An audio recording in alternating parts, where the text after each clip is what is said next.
गवाहों का बादल। John Wesley.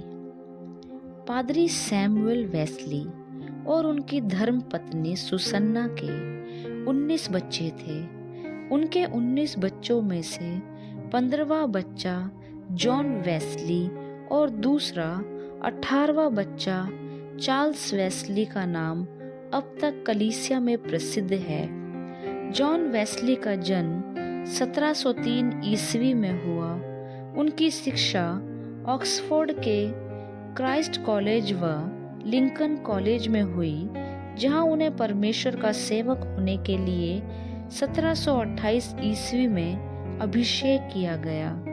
जब वे जवान ही थे तब उनके घर में आग लग गई और वे उस आग से बचाए गए, इसलिए वे अपने आप को आग में से झपटकर निकाला हुआ कहते थे। ऑक्सफोर्ड में जॉन वेस्ली ने अपने साथ भक्त और विद्वान व्यक्तियों का एक समूह इकट्ठा किया, जिसको होली क्लब, बाइबल मॉन्क्स या मेथोडिस्ट कहते थे।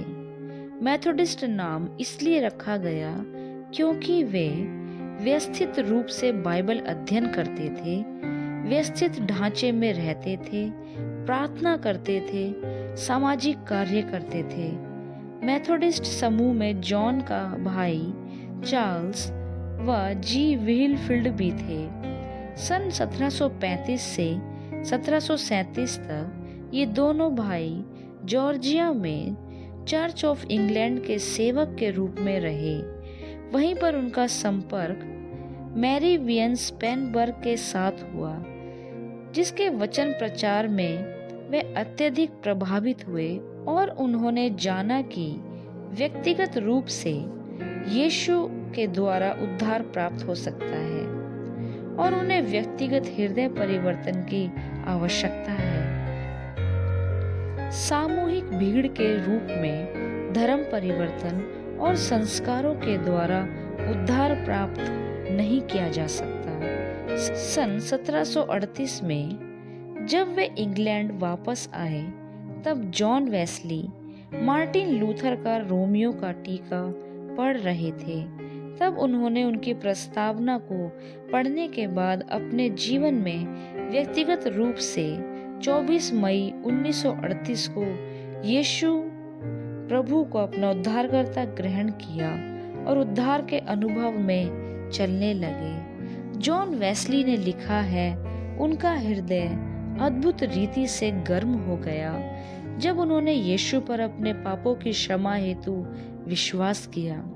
सन 1739 में वेस्ली अपने आप को चर्च के भीतर ना रख सके और उन्होंने प्रचारीय कार्य को गति देना प्रारंभ किया।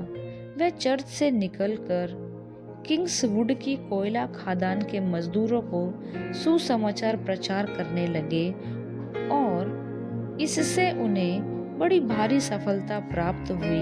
बढ़ते हुए लोगों को संभालने के लिए वे रखवाले नियुक्त करने लगे। प्रति वर्ष जॉन वेस्ली 9000 मील घोड़े के द्वारा यात्रा करते थे। ऐसा अनुमान लगाया जाता है कि जॉन वेस्ली ने 2 लाख मील की प्रचारकीय यात्राएं की और लगभग 40,000 प्रवचन प्रचार किए और 200 पुस्तकों को लिखा। जॉन के भाई चार्ल्स ने 6000 गीतों को लिखा, जिनमें से कई अभी भी गाए जाते हैं। 1742 में जॉन वेस्ली ने समस्त ब्रिटिश द्वीप में अपना कार्य फैलाया। जॉन ने अपने अनुयायियों को मेथोडिस्ट सोसाइटी के रूप में संगठित किया। 1744 में इन्होंने अपने द्वारा नियुक्त प्रचारकों की एक कॉन्फ्रेंस बुलाई, जो आगे चलकर वार्षिक घटनाक्रम में तब्दील हो गई। 1747 में ये पहली बार आयरलैंड गए। 1751 में ये पहली बार स्कॉटलैंड गए और बाद में 51 बार और गए। कहा जाता है कि जब जॉन वेस्ली की प्रचार सभाएं होती थी तो फुटबॉल के ग्राउंड खाली हो जाते थे, लोग उन्हें सुनने के लिए जमा हो जाते थे। मारिया वजिल्डे ने जॉन से विवाह किया, परंतु इनका वैवाहिक जीवन सुखी सिद्ध नहीं हुआ। 1768 में न्यूयॉर्क में अमेरिका में मेथोडिस्ट चैपल का उद्घाटन हुआ।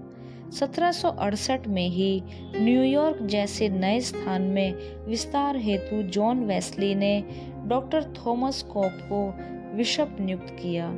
धीरे धीरे मेथोडिस्ट आंदोलन ने नया मोड़ लिया और पास्टरों को अभिषिक्त करने लगे, भूमि खरीदकर उस पर भवन निर्माण करने लगे और कलीसिया रोपण करने लगे। वेस्ली के ना चाहते हुए भी यह आंदोलन चर्च ऑफ इंग्लैंड से निकलकर फैलता ही चला गया। मेथोडिस्ट चर्च पर एंग्लिकन चर्च का भी उस समय विशेष प्रभाव पड़ा। एपिस्कोपल चर्च शासन व्यवस्था के साथ बिशप का होना, प्रभु भोज के समय घुटने टेकना।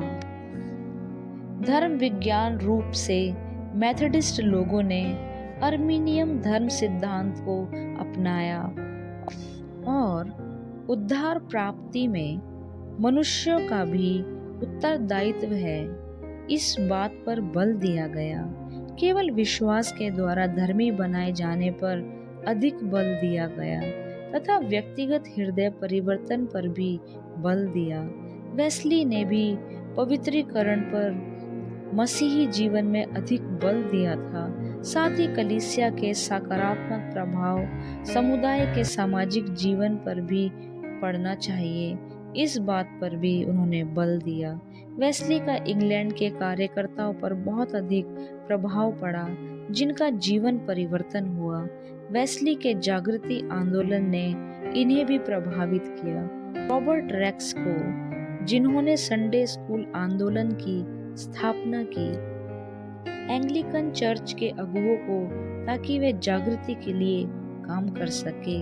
इवेंजलिकल आंदोलन जो आज भी चल रही है, टैक्स, साहित्य सेवकाई, जेल सेवकाई, चिकित्सा सेवकाई और बाद में साल्वेशन आर्मी की स्थापना की गई।